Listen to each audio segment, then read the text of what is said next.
Hi, welcome back. I've finally done a full playthrough of the first mission for Star Trek Into the Known with some 3D print models to see if we can scale up the amount of ships that are on the tabletop. Let's find out a bit more about it. So what will a game look like with more than one ship? We don't 100% know yet. We can make some guesses based on what we've got in the preview kit and what the developers have actually said in their interviews with Krabok and Ion Radio. From what I've seen here, we've had leaked ships and I've made up these model boards based from them. Just cut and pasted and put in a bit of cardboard. It'll allow me work through rough versions. I don't know what's on the dials. I've just based these on the Defiant and the Attack Fighter. We know officers will be a core mechanic, and they've been suggested building lists of about 40 points, which would be about 5 officers, I think, plus 1 extra officer per ship you've got. So I've went with 8 officers per ship. Just use some generics.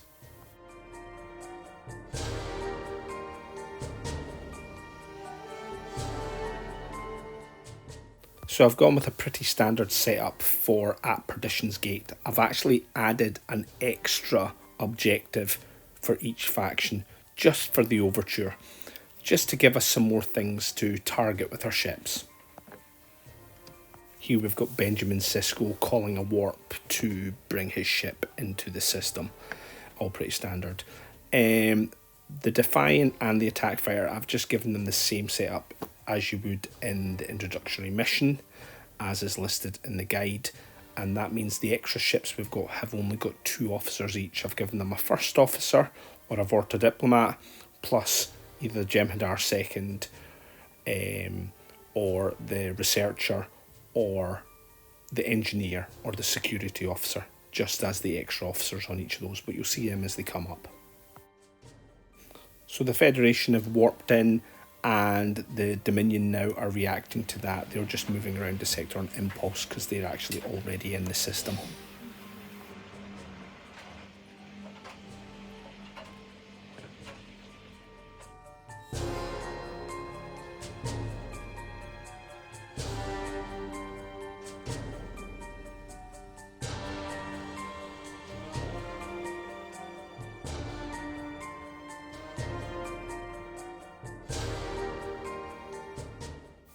Now the Federation are bringing in their Galaxy class ship. Again, first officer's on the command chair and he's using the warp skill just to bring the ship in there. You see the reserve energy going down from 8 to 7, and that's one of the bits of information that has leaked.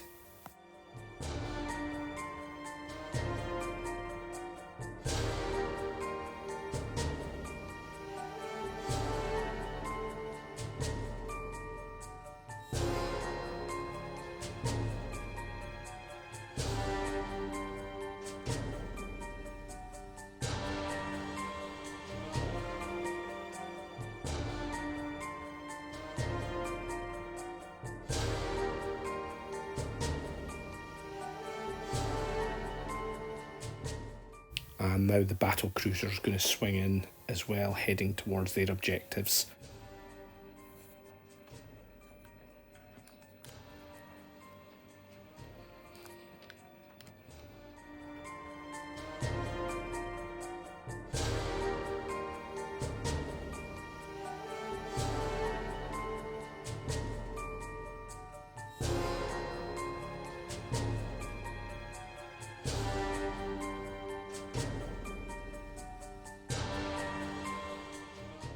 And the first officer on the Constellation is now going to call a warp as well and finally arrive in the sector. As you see, the model's not a Constellation, it's an Intrepid class, but I'm just running it because it's a model I've got.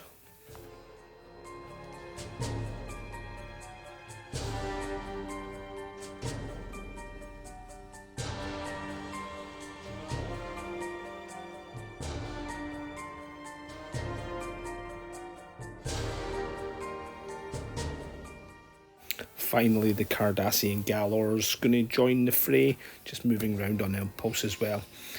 As you see, I didn't have a card for this because it's not been revealed yet, but I had the model, so I'm going to run with it. It's basically just an attack fighter with a few changes on the dial just for personal use.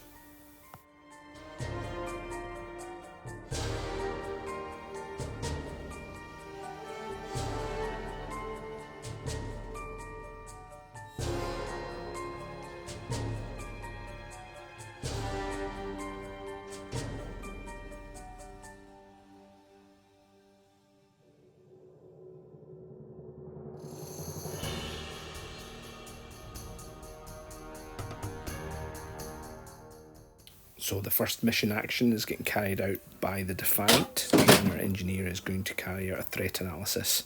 As you see, we're within range. So it's 3 intuition dice and rerolls based on instrument power.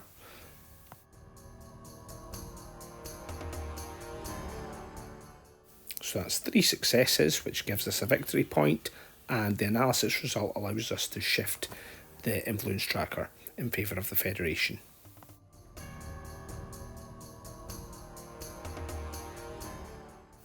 And the attack fighter now also carries out a threat analysis.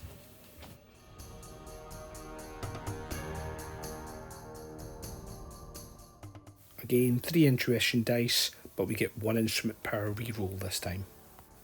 And that's a fail because we need 2 successes in order to achieve the mission. We do get to move the influence tracker, however.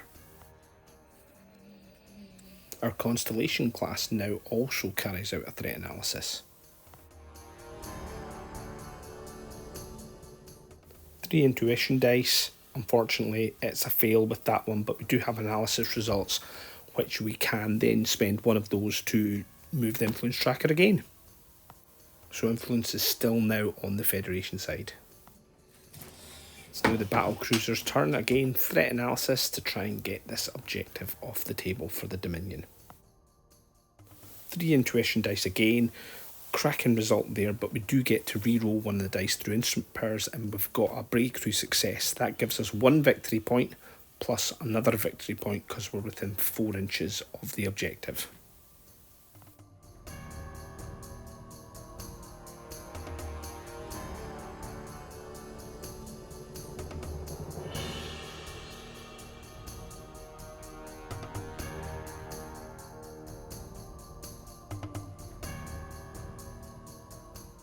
Having successfully carried out a threat analysis, the Defiant now swings round towards a new objective.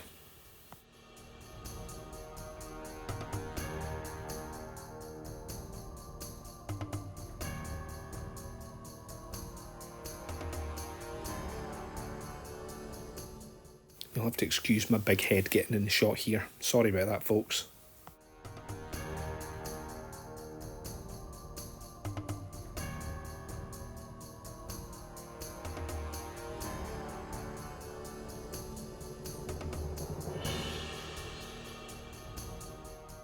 Sensing things are getting a bit tense, the Vorta Diplomat calls alert status to get us up to yellow alert on the attack fighter. Both sides now pass and we move into the standby phase. Each ship will get up to 1 action, providing they've got the energy to carry out that action. The Dominion battle cruiser calls impulse and does a bit of manoeuvring.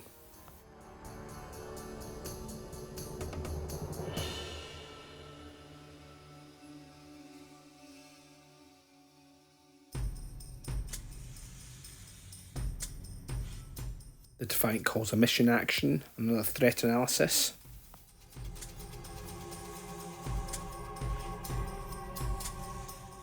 That's 3 intuition dice again, and we see we've got 2 successes to win the action and an analysis to push the influence again along the tracker. So it's 1 victory point and we get to move the influence tracker.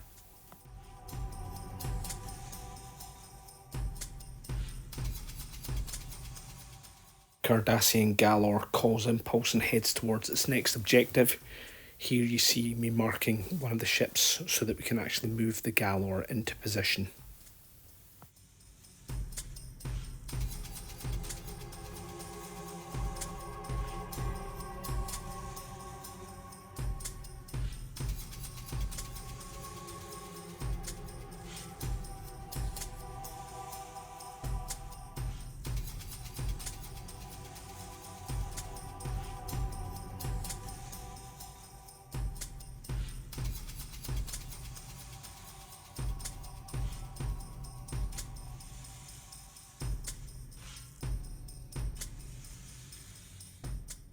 And you'll have to forgive the error here. I actually went on to autopilot and considered the Galor to be going at warp. So I actually ran through as if it travelled at warp with this hazard. Now, it was impulse he did, so we shouldn't actually have done this action. I don't think it actually influenced anything that happened in the game, so I've just run with it. So here we've got a 1, which means we've got a wreckage field, so the ship gets a peril token.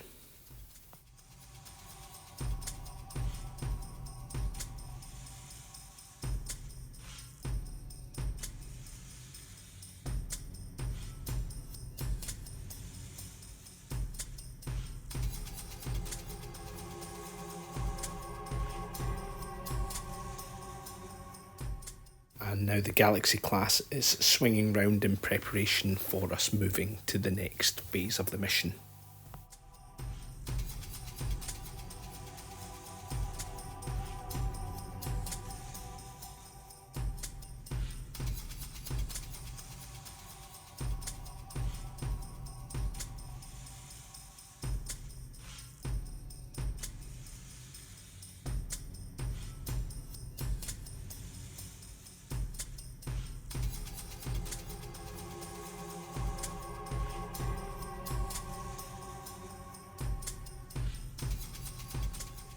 And the Jem'Hadar attack fighter moves up towards the next objective as well.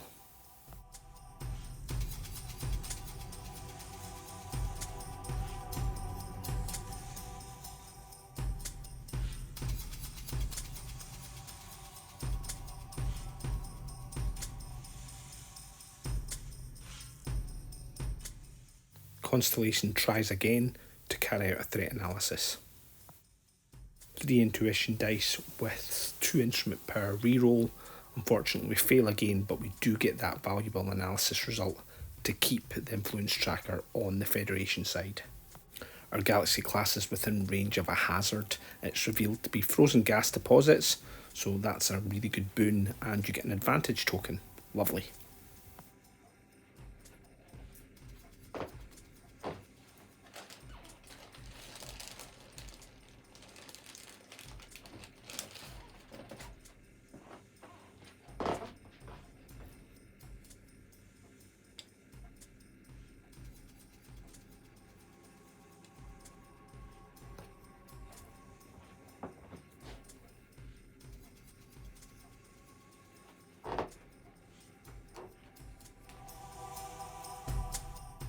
So now we've moved into the ready phase and we're readying our officers back up and recharging abilities. We are doing a little bit of moving around.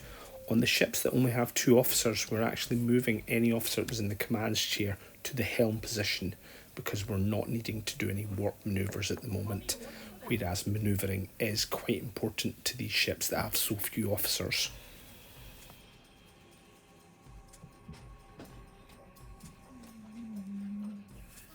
In the spirit of just trying to see how multiple ships would move on the table, I've actually ignored diplomacy orders and the hail actions for this mission. I've just ran it straight as the preview kit mission works.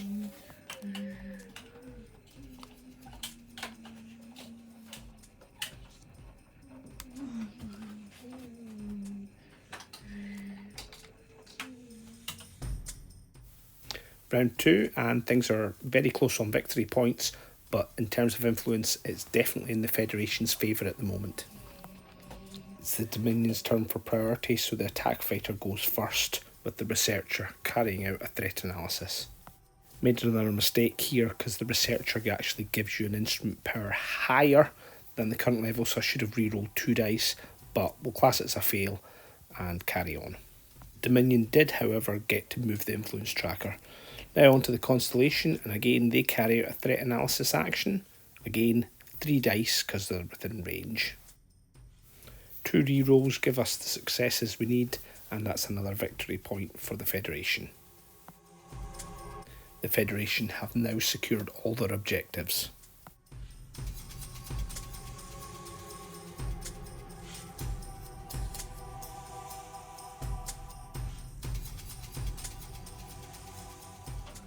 Dominion battlecruiser now carries out a threat analysis, with the Jem'Hadar second leading the test.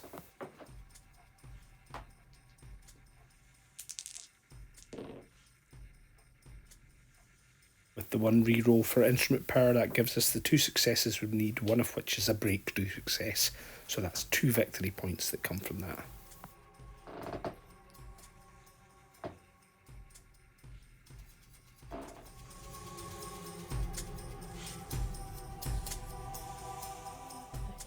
the bod when you're staring at a demigod. The first officer in the galaxy moves the ship into position by calling impulse.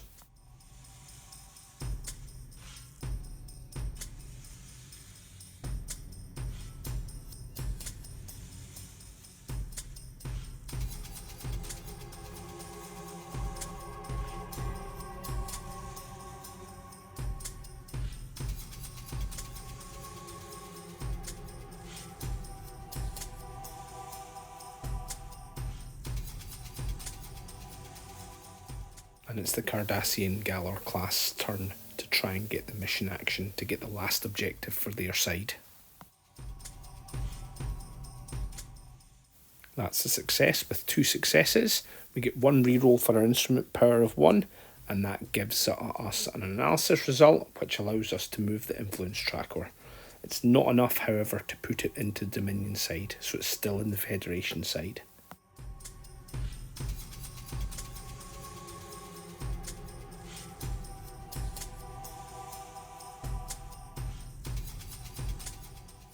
Cisco pushes the Defiant into yellow alert.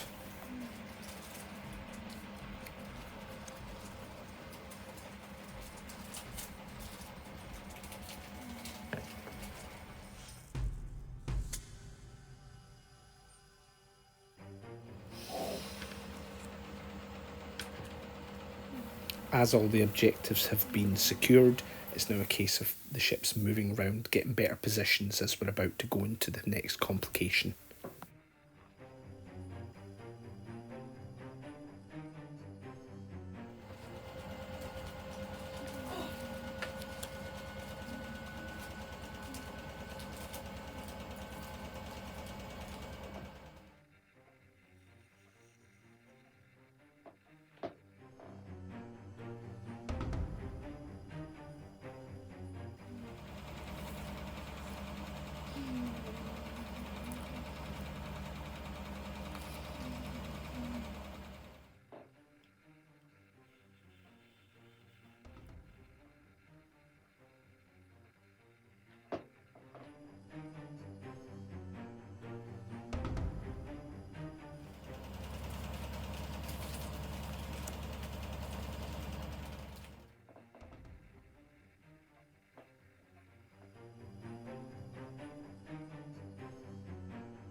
If you've played through this mission before, you know that the Federation complication is a transport evacuation from damaged Federation transports. Combat directives are going to remain at the cam side, so it doesn't look like there'll be much fighting going on, if any happens at all.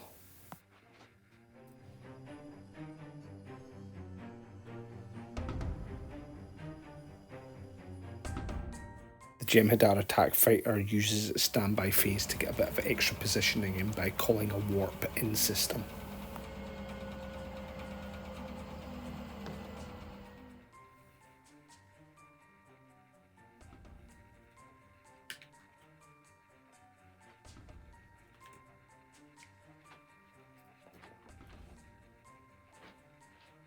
Here I am using some markers to mark the positions of the bigger ships while we move the attack fighter around.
Again, readying our officers and recharging our energy on all our ships. We're also moving our researchers and our engineers towards our engineering section, as we'll be using this to use the transport evacuation as part of this mission action.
As per the mission guidelines, I'm now removing all the objectives from the table, apart from the 2 objectives that are closest to the ships.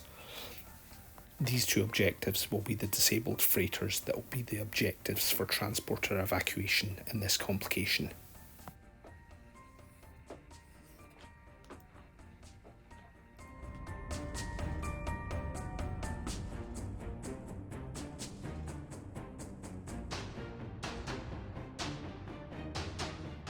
The Federation have priority in this round. The Constellation swoops in towards the first objective.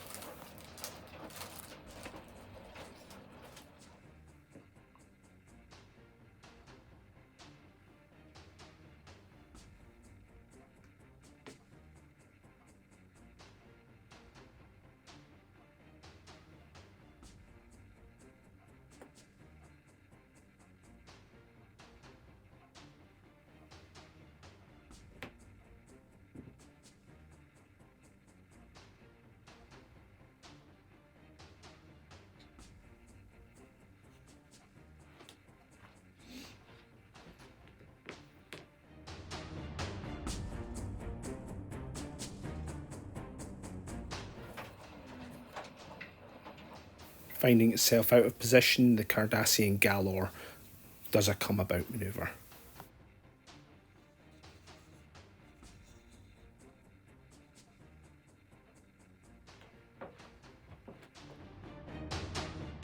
Constellation tries to snatch victory from the Dominion by activating their mission action early.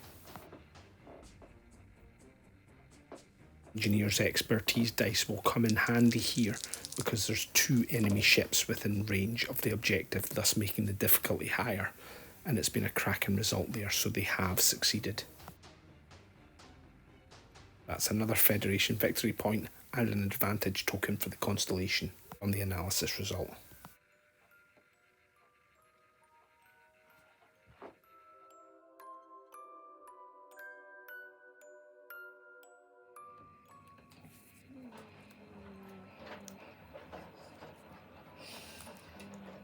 The race is on to secure the final objective.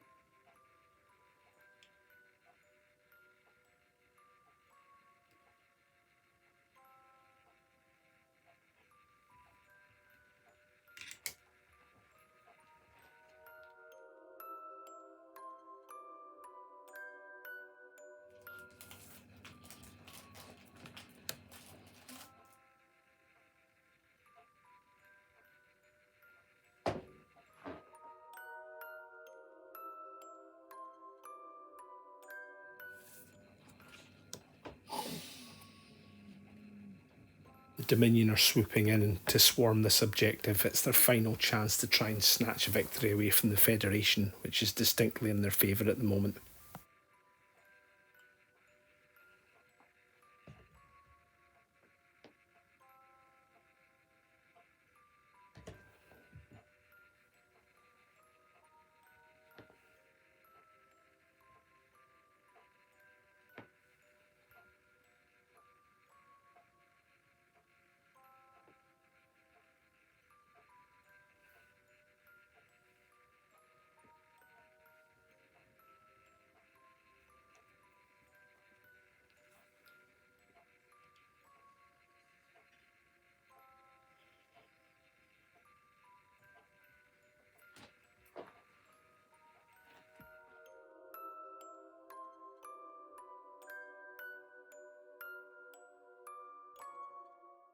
So the Federation are getting the first chance to try and secure this objective. If they can get this, they will win. Both sides are on 4 victory points each, and that's a brilliant result. They've managed to get breakthrough successes to give them an extra victory point. They also got the number of successes they needed, even with the Dominion swarming that last objective, making the difficulty level higher. That's a Federation victory, folks. The Dominion concedes. There's no point in them carrying out. They won't be able to blow up enough ships in order to score victory points.